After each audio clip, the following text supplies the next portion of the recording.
네, 오늘은 마태복음 9장 27절부터 38절까지 마태복음 9장 27절부터 38절까지 말씀으로 여러분과 함께 말씀 나누고자 합니다. 27절과 28절 읽어보겠습니다. 예수께서 거기에서 떠나실새 두 맹인이 따라오며 소리질러 이르되 다윗의 자손이여 우리를 불쌍히 여기소서 하더니 예수께서 집에 들어가심에 맹인들이 그에게 나아오거늘 예수께서 이르시되 내가 능히 이 일 할 줄을 믿느냐 대답하되 주여 그러하오이다 하니 두 사람의 시각장애자들 앞을 보지 못하는 사람들이 예수님 소식을 듣고 소리를 지르기 시작합니다. 예수님을 따라오면서 소리 지른다고 얘기하고 있죠. 큰 소리로 소리 질렀겠죠. 다윗의 자손이여, 다윗의 자손이여, 우리를 불쌍히 여기소서 다윗의 자손이여, 소리 질렀을 것입니다. 주님을 꼭 붙들어야만 하는, 이번에 놓치면 안 되는 그런 간절함이 있었을 것입니다. 우리는 하나님을 꼭 붙들어야 되는 그런 사람들입니다. 얼마 전에 주일에도 살펴본 것처럼 야곱이 그랬습니다. 형 예서의 공격을 앞두고 허벅지 간절히 부러지면서도 하나님을 절대 놓을 수 없었던 당신이 내게 축복하지 아니하면 가게 하지 아니하겠습니다. 창세기 32장 26절에 야곱의 고백처럼 하나님이 내게 축복해 주시지 않으면 하나님이 내게 은혜 주시지 않으면 절대로 놓을 수 없습니다. 이 손 죽어도 못 놔요.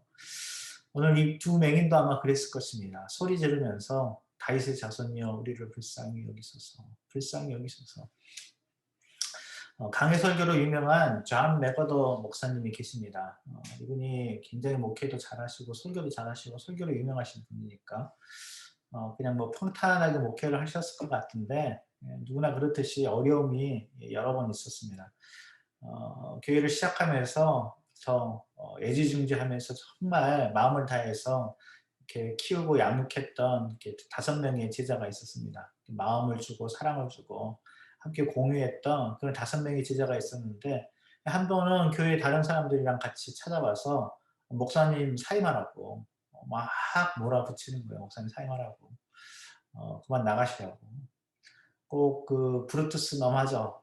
하는 것처럼 그렇게 정말 이렇게 마음이 아프더래요. 어떻게 그래도 다른 사람들은 몰라도 이 5사람 내가 정말 사랑하면서 말씀을 전했고 가르쳤던 이 5명의 제자들은 안 그럴 줄 알았는데 그 사람들이 가장 앞서 가지고 목사님 나가라고 그러니까 그래서 나가지는 않게 나중에 됐지만 이 배신의 충격 때문에 너무 가슴이 아프니까 그 교회에 더 이상 있고 싶은 마음이 없는 거예요. 정이 뚝 떨어진 거죠. 그 교회에 더 이상 있고 싶은 마음이 없어서 이제 다른 데 가야겠다. 다른 교회 가고 싶다. 그런데 갈 곳이 없대요. 갈 곳이. 다른 데 갈 곳이 없어서 그래서 할 수 없이 머물렀습니다. 또 몇 년이 지나서 이번에는 교회에 250명의 성도가 한꺼번에 교회를 떠나버렸어요. 아니 뭐 교회에 사람들이 새로 와도 그러는데 250명의 사람들이 한꺼번에 떠났는데 뭐 그 250명의 성도가 한꺼번에 교회를 떠난 이유는 목사님의 설교가 너무 길고 지루하다. 이게 이유였어요. 이렇게 설교 잘하시는 분도 성도들이 다 떠나니까 뭐 저처럼 설교 잘 흐지부지 하면 얼마나 힘들겠어요? 근데 이게 설교를 엄청나게 잘하시는 분인데 성도들이 250명이 떠났는데 떠난 이유가 목사님 설교 못한다고. 목사님 설교 못하고 너무 지루하고 재미없다고. 갑자기 다들 떠나는 거예요. 그러니까 얼마나 또 상처가 됩니까? 이렇게 마음의 상처와 배신감 때문에 또 지난번 그 5명의 그 제자들 생각도 나고 진짜로 정이 떨어지죠. 교회를 이제 이번에 정말 떠나야겠다. 그런데 이번에도 갈 곳이 없더래요. 갈 데가 없어요. 그래서 또 머물렀대요. 존 메가더 목사님이 나중에 그때의 일들을 회상하면서 그렇게 얘기합니다. 갈 곳 없는 은혜가 나를 붙들었다. 갈 곳 없는 은혜가 나를 붙들었다. 갈 곳이 없었는데 갈 곳 없는 은혜가 자기를 붙들었다고. 하와이의 코나에 DTS 갔을 때 만났던 한 젊은 청년이 한 명 있습니다. 그때는 솔로였고 컴퓨터 사이언스를 전공했던 이제 막 대학 졸업하고 DTS에 참석했던 형제였는데 같은 팀에 있었습니다. 끝나고 이제 헤어질 때 이걸 물어보더라고요. 목사님 신학을 하고 싶은데 신학교가 어디가 좋습니까? 물어보더라고요. 그래서 뭐 저는 신학교 한 군데밖에 안 나왔으니까 사우스웨스턴 내가 다녀보니까 너무 좋더라. 참 좋더라. 거기 가라. 사우스웨스턴 가라. 그래서 네 알겠습니다. 사우스웨스턴 신학교 가겠습니다. 그러면 거기 가면 어디 교회에 출석하면 좋겠습니까? 교회에 출석해서 또 봉사도 하고 해야 되는데 어디 가면 좋겠습니까? 물어보더라고요. 그래서 뭐 다른 데 기웃거리지 말고 거기에 내가 참 사랑하고 존경하는 친구 목사님 한 분 계시다. 내가 보니까 그 목사님만한 분이 없다. 딴 데 가지 말고 그 교회 가라. 그랬더니 또 이 친구가 네 하고 또 그 교회 갔어요. 그래 가지고 그 사우스웨스턴 가고 또 그 교회 출석하더니 쑥쑥 크더니 지금은 그 교회가 미국에서 침례교회 중에 가장 아마 큰 한인교회 중에 큰 교회 중에 하나가 됐는데 그 교회의 수석 부목사님이 됐습니다. 이제 결혼도 했고 아이도 낳고 그리고 이제 한 십수년이 벌써 또 지났습니다. 한 15년이 이제 지났는데 한 번은 제가 물었어요. "아직도 거기 있냐? 아직도 거기 있냐?" 이제 뭐 이제 뭐 큰 교회 수석 부목사니까 좋긴 하지만 담임 목사를 하려면 이제 딱 나이가 적정한 나이인데 뭐 이거 다 모든 게 타이밍이 있는데 뭐 "너 딴 데 안 가냐?" 물어봤더니 하는 말이 이것이었습니다. 약간 슬픈 표정을 지으면서 "목사님 갈 데가 없어요. 갈 데가 없어요." 그러더라고요. 갈 데가 없대요. 그래서 제가 한마디 그래서 방금 제가 여러분에게 해 드린 그 이야기를 해 드렸죠. 예전에 존 메가단 목사님도 그랬다더라. 그렇게 막 가슴 아프고 딴 데 가고 싶은데 갈 데가 없었다더라. 근데 그 갈 곳 없는 은혜가 나를 붙들었다라고 그러더라. 그 갈 곳 없는 것도 은혜다. 갈 곳 없는 것도 아무 소리 말고 거기 잘 붙어 있어라 그랬거든요. 지금도 잘 붙어 있습니다. 잘 붙어 있고 참 사역 기억이 잘하고 있는데요. 여러분 때로는요. 갈 곳 없다는 거 그게 은혜입니다. 그게 은혜. 갈 곳 없기 때문에 그러니까 하나님 붙들 수밖에 없잖아요. 하나님 붙들 수밖에 없고 주님 바라볼 수밖에 없는 거. 다른 방법이 없으니까. 오늘 이 두 맹인이 그렇습니다. 소리 질러서 다윗의 자손이여 우리를 불쌍히 여기소서. 다윗의 자손이여 우리를 불쌍히 여기소서. 어떨 때는요. 기도가 이렇게밖에 안 나올 때가 있어요. 뭘 기도해야 될지도 모르겠고 뭘 어떻게 해야 될지 몰라서 불쌍히 여기소서. 불쌍히 여기소서. 주님 불쌍히 여겨주세요. 우리가 그렇게 기도할 때 저희 가정을 불쌍히 여겨주십시오. 도와주시지 않으면 저희 가정은 한시도 살아갈 수 없습니다. 그렇게 기도할 때 하나님 우리를 주목하여 보시고 우리와 함께 계시고 우리를 붙들어 주시는 줄로 믿습니다. 갈 곳 없기 때문에 주님 붙들 때 말입니다. 여러분 마태복음에는 또 성경에는 그렇게 갈 곳 없는 사람들의 이야기들이 참 많이 기록되어 있습니다. 갈 곳 없는 사람들. 여러분 마태복음 15장 한번 찾아보시겠습니까? 마태복음 15장. 마태복음 15장.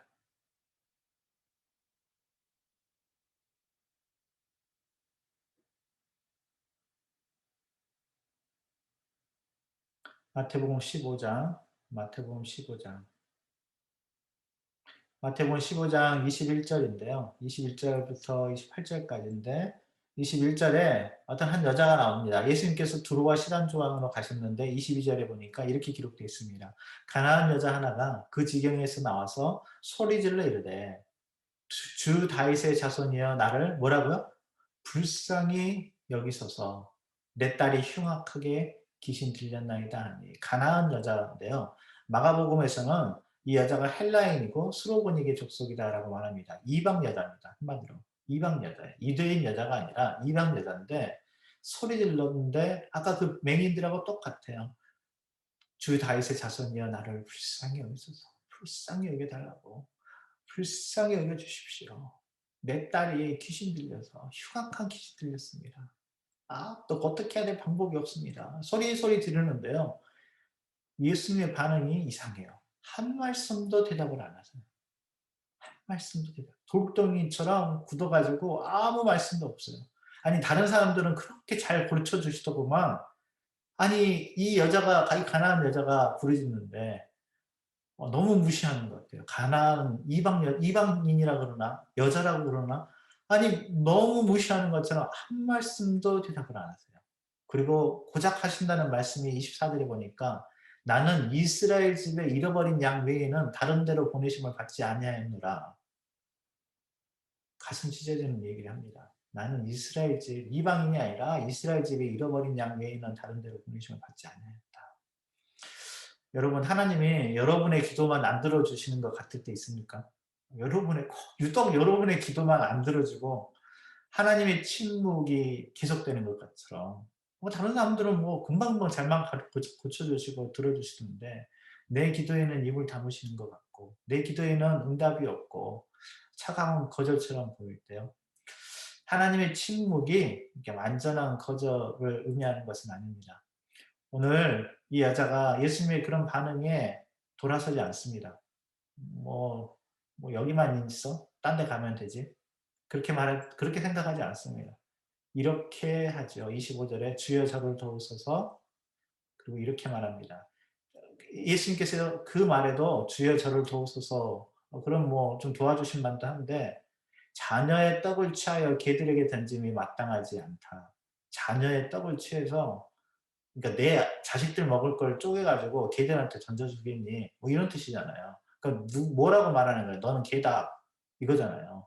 이거 바보가 아닌 이상 이 말 뜻을 못 알아먹는 사람이 어디 있겠습니까?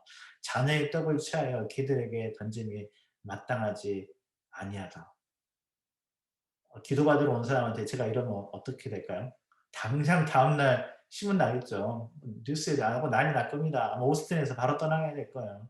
기도받으러 좀 도와주세요 했더니 자네의 떡을 찢어서 걔들에게 던져주는 게 되겠니? 안 돼! 그리고 그러면 당장 쫓겨나죠. 아니 이렇게 심한 말을 아니 안 하면 안 되신다 그러든지 그냥 다른 말 좋은 말도 있잖아요. 많이 있잖아요. 예쁘게 좀 말하는 거. 이렇게까지 붙이시고 이렇게까지 차갑게 거절하시고 상처 위에 소금 뿌리는 것처럼. 그런데 왜 이 여자는 포기하지 않는 걸까요? 왜 이 여자는 주여 저를 도우소서 여전히 포기하지 않는 이 여자. 엄마니까. 아픈 사람이 내 딸이잖아요. 내 딸이 귀신 들렸는데 다른 데 고칠 방법이 없는데요. 갈 곳이 없어요. 갈 곳이. 다른 방법이 없습니다. 갈 곳이 없습니다. 그러니까 돌아서지 못해요. 그러니까 말하는 거예요. 나를 불쌍히 여기소서, 나를 불쌍히 여기소서 저를 도와주세요. 저를 도와주세요. 저를 도와주세요. 갈 곳 없습니다. 그래서 이 여자의 했던 유명한 말이 있죠. 27절에 주여 올소이다마는 맞습니다. 나는 개 같습니다. 나는 개입니다. 나는 그럴 가치가 없는 사람이지만 주님 개들도 제 주인의 상에서 떨어지는 부스러기를 먹나이다. 부스러기 같은 은혜라도 주십시오 라고 말합니다. 자격 없지만 자랑할 것 없지만 내놓을 것 없지만 내치신다고 하더라도 할 말 없지만 주님 저를 불쌍히 여겨주십시오. 그저 불쌍히 여겨주십시오. 저를 도와주십시오. 달리 갈 곳이 없습니다. 제 딸이 귀신 들렸습니다. 나는 엄마입니다. 제 딸을 고쳐주십시오. 불쌍히 여겨주십시오. 이 여인을 보고 예수님께서 드디어 말씀하시죠. 여자여 내 믿음이 크도다. 내 소원대로 되리라. 그리고 그 즉시 이 여자의 딸이 나았다라고 말합니다. 여러분 갈 곳 없는 그런 마음이 드셨다면 그것이 은혜입니다. 오늘 이 아침에 주님 부스러기 은혜라도 좋습니다. 부스러기 은혜라도 좋습니다. 갈 곳 없는 이 마음에 주님 그 은혜 주십시오. 그 은혜 주십시오. 주님 도와주세요. 우리가 주님을 찾는 이 아침 되었으면 좋겠습니다. 이런 노래가 있더라고요. 노래의 가사를 좀 불러드리고 싶습니다. 부스러기가 꽃이 되다 라는 노래인데요. 부스러기가 꽃이 되다. 한번 들어보십시오. 하루도 견디기 힘겨운 소망 잃은 영혼들에게 오늘은 오늘로 살고 내일은 내일로 소망하게 하소서. 부스러기가 꽃이 되고 열매를 맺고 부스러기가 가지를 뻗어 숲을 이루리. 사랑은 두려움을 이기고 소망은 날개 달아 새 생명을 노래하리. 하루도 견디기 힘겨운 그럴 때 말입니다.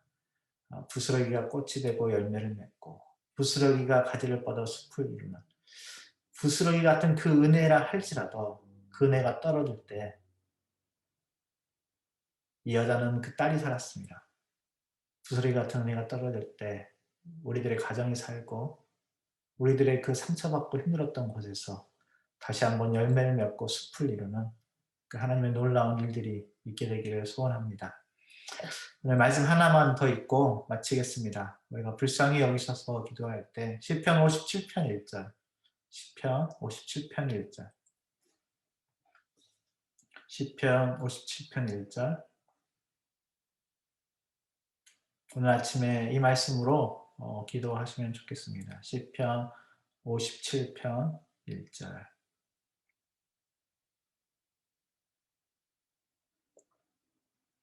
시편 57편 1절 제가 한번 읽어보겠습니다. 하나님이여 내게 은혜를 베푸소서 내게 은혜를 베푸소서 내 영혼이 주께로 피하되 주의 날개 그늘 아래에서 이 재앙들이 지나기까지 피하리이다. 하나님이여 내게 은혜를 베푸소서 내게 은혜를 베푸소서 아까 불쌍히 여기셔서 했던 것과 똑같습니다. 내게 은혜를 베푸소서 내게 은혜를 베푸소서 내 영혼이 주께로 피하되 주의 날개 아래에서 이 재앙들이 지나기까지 피하리이다. 여러분의 힘든 일들 또 이 코로나가 끝날 때까지 하나님께서 여러분을 붙드시고 지켜주시기를 기도합니다. 이 시간에 잠깐 함께 기도합니다.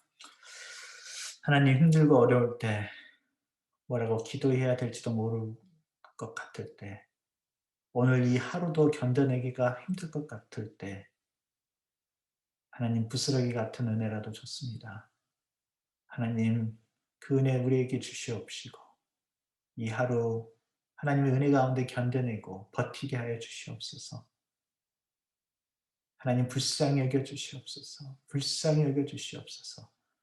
갈 곳 없기에 주님 앞에 주님을 떠나지 못하고 주님 붙들 때 주님 불쌍히 여겨주시고 도와주시옵소서. 우리 사랑하는 성도님들 간밤에 혹시라도 한숨 짓고 마음 답답하여 이 새벽에 일어났다면 하나님 그 마음 위로해 주시고 갈 곳 없어 주님께 손을 뻗칠 때 주님 잡아주시고 그 마음 위로해 주시고 오늘 하루를 견딜 부스러기 은혜라도 부어주시옵소서. 그 은혜 붙을 때 아버지 하나님께서 필요한 곳에 능력 주시고 힘들고 무너졌던 그 무릎에 힘을 주셔서 다시 일어서게 하여 주시옵소서. 예수님의 이름으로 기도하였습니다. 아멘. 행복한 하루 되십시오. 좋은 하루 되십시오. 저는 내일 뵙겠습니다.